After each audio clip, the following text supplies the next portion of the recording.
Negeri tropis yang dianugerahi kekayaan alam begitu melimpah. Itulah Indonesia. Karena kesuburan tanahnya, sebuah pepatah lama bahkan menyebutkan tongkat dan kayu pun bisa menjadi tanaman. Sejak dulu, berbagai macam hasil alam Nusantara menjadi komoditas unggulan yang mewarnai pasar dunia.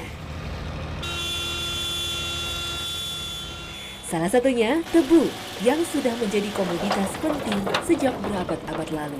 Bahkan, Indonesia pernah menjadi salah satu penghasil tebu terbesar di dunia dan Pulau Jawa menjadi sentra produksinya. Hingga kini, perkebunan tebu di Pulau Jawa masih memegang peranan penting dalam produksi gula nasional.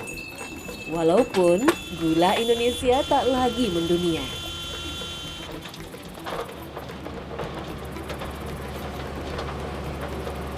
Begitu luasnya perkebunan tebu di wilayah Jawa ini, jadi banyak akses-akses yang sangat sulit untuk mengambil hasil panen tebu dari perkebunan ke pabrik. Makanya dipergunakan kereta lori atau kereta pengangkut tebu ini.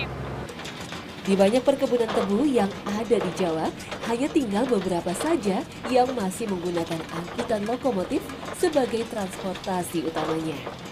Dulunya lokomotif tua ini menjadi andalan pengangkut hasil tebu dari kebun menuju pabrik. Namun saat ini sudah mulai tergantikan dengan angkutan seperti truk. Musim panen tebu hanya datang sekali dalam setahun. Agar tebu bisa selalu panen, maka dibedakan waktu tanam dengan selisih 1 bulan dan pada saat curah hujan sedang rendah. Berkurangnya areal perkebunan tebu di Indonesia menjadi salah satu faktor kenapa produksi gula nasional kita menurun secara drastis.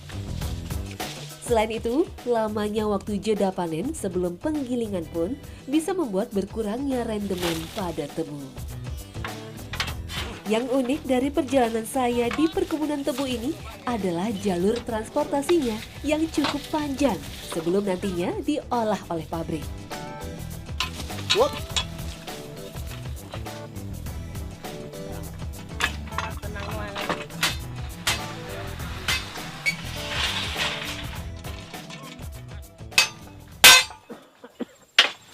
Hei, Dimundurin Ya, Pak. biar pas ya Pak. Iya, biar pas. ya Bang. Maju. Eh, Gitu. Nih. Ini kalau dilihat memang kondisi relnya Kan.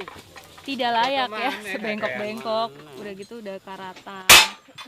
Karena ini memang bukan roli untuk dilewatin sama keretanya. Ini hanya untuk roli buat mengangkut tebu-tebunya ya. Salam. Oh. Nanti kalau udah nyampe di tengah-tengah diisi sama tebu-tebu, diangkut keluar menggunakan sapi ya Pak? Pakai sapi. Setelah itu baru dilanjutin pakai lokomotifnya. Areal perkebunan yang luas dan akses yang belum terhubung dengan baik memang menjadi salah satu kendala transportasi angkutan perkebunan tebu. Oleh karena itu, dibutuhkan bantuan angkutan tradisional seperti sapi untuk bisa menjangkau perkebunan yang letaknya jauh dari jalur lokomotif. Sebelum adanya lokomotif, sapi menjadi kendaraan pengangkut hasil perkebunan yang sangat diandalkan. Dari atas lori kita bisa lihat perkebunan kanan kiri. Nah, ini lori yang di tengah-tengah perkebunan yang sudah dibawa ke jalan utama dan ditarik menggunakan sapi. Sepasang sapi itu bisa narik sampai 6 ton loh, 6 ton tebu. Setelah semua lori terisi, batang-batang tebu ini akan langsung dibawa menuju pabrik untuk diolah menjadi gula. Dalam satu hari, satu lokomotif 2 kali mengangkut hasil dari kebun.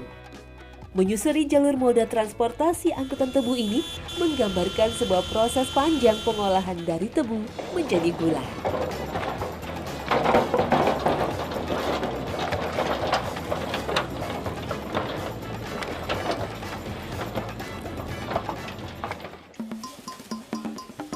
Tidak semua hasil kebun dijual oleh para petani langsung ke pabrik. Banyak diantaranya yang menjual tebu ke pengolahan rumahan di sekitaran perkebunan. Selain dijadiin gula pasir, biasanya tebu bisa dijadiin gula merah juga. Nah, ini salah satu alternatif penghasilan masyarakat selain bahan baku tebu itu dijual langsung ke pabrik.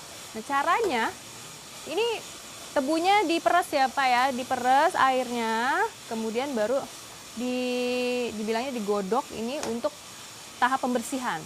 Jadi kalau misalnya kita lihat tuh ada busa-busa hitam, ini harus dibuang. Kalau nggak dibuang, nanti hasil gula merahnya jelek atau warnanya jadi nggak bagus. Nanti setelah itu baru ke tahap berikutnya. Pada prinsipnya, proses pembuatan gula merah dari tebu sama dengan gula merah kelapa, aren, dan juga lontar.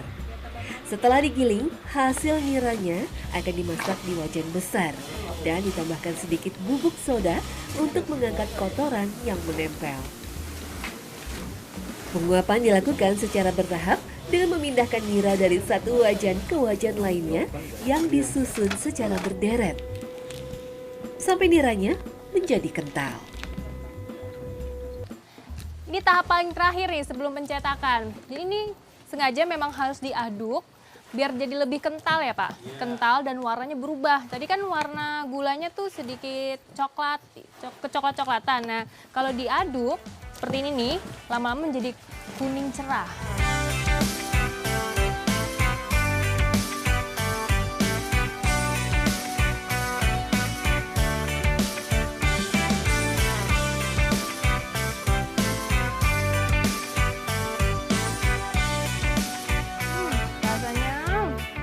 Kalau gula merah yang dibuat dari tebu itu beda rasanya seperti dari kelapa ataupun aren. Saya kalau dari kelapa dia manisnya manis asin ya, ada asin-asinnya. Kalau aren pasti ada pahit-pahitnya. Kalau yang dari tebu manisnya ini manis banget. Kalau orang Jawa dibilangnya legi ya, legi rasanya.